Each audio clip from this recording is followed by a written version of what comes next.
വിജയ് ചിത്രം Jananayakan release പ്രതിസന്ധിയിലായിരിക്കുകയാണ്. Censor board സർട്ടിഫിക്കറ്റിന് ചിത്രത്തിന് ഇനിയും ലഭിച്ചിട്ടില്ല. ഈ മാസം 9-നാണ് ചിത്രത്തിന്റെ റിലീസ് പ്രഖ്യാപിച്ചിരുന്നത്.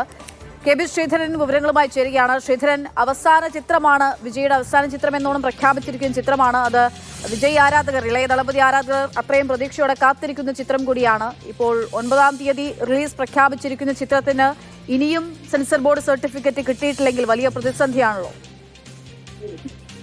വിജയുടെ സിനിമാ കരിയറിലെ അവസാന ചിത്രം എന്നുള്ള രീതിയിൽ ശ്രദ്ധേയമാണ് ജനനായകൻ.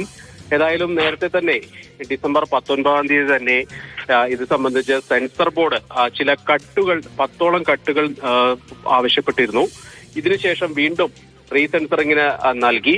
പക്ഷേ ഇതുവരെ, അതായത് ജനുവരി 9-ാം തീയതിയാണ് ചിത്രത്തിന്റെ റിലീസ് നിശ്ചയിച്ചിരിക്കുന്നത്. ഇതുവരെ സെൻസർ ബോർഡിന്റെ അനുമതി ലഭിച്ചിട്ടില്ല എന്നുള്ളതാണ് ഏറ്റവും പ്രധാനപ്പെട്ട ഒരു കാര്യം. 1 മാസം മുൻപാണ് ഈ പോസ്റ്റ് പ്രൊഡക്ഷൻ ജോലികളൊക്കെ പൂർത്തിയാക്കി ചിത്രം സർട്ടിഫിക്കറ്റിന് നൽകിയത്. പക്ഷേ അതിനുശേഷം നേരത്തെ സൂചിപ്പിച്ച പോലെ തന്നെ ചില രംഗങ്ങൾ നീക്കം ചെയ്യണം തുടങ്ങി ആവശ്യപ്പെട്ടുകൊണ്ട് സെൻസർ ബോർഡ് നിർദ്ദേശം നൽകിയിരുന്നു. ഇതിനുശേഷം വീണ്ടും സർട്ടിഫിക്കറ്റ് ലഭിക്കുന്നതിനാണ് ഇപ്പോൾ കാലതാമസം ഉണ്ടായിരിക്കുന്നത്.